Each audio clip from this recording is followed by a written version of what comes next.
Се случува тоа што е надвиснат канцерогенен чадор, загаден чадор над Македонија. Цела зима сме веќе над дозволените според европските стандарди PM10 и PM2,5 50 микрограми на метар кубен. Не се преземаат никакви мерки, нема одговорност кај политичарите, ниту кај пратениците.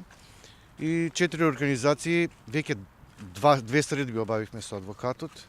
Ни требаат вештаци, значи ги охрабруваме сите вештаци кои работат во јавни институции да дадат свое мислење и видување колку штетно влијае канцерогениот воздух врз правилниот раст и развој на детето. Се доведува прекршување на правото, елементарно право на живот на децата и сметаме дека за ова мора да се подигне целата меѓународна заедница. Ние упативме писма до сите членови на Комитетот за правата на детето поединечно, го информиравме ЮНИЦЕФ и сметаме дека вакво елементарно кршење на правото на детето, каде што 3000 луѓе годишно умираат, имаме предвремени раѓања, имаме деца кои го губат животот како резултат и последица на загадениот воздух, е несериозно како политика, како држава, која се заветила и подпишала Конвенција за правата на детето, да не им биде приоритет правото и здравието на децата пред се во Република Македонија. Куманово, Скопје, Тетово, Битола, Кавадарци се веќе на топ 10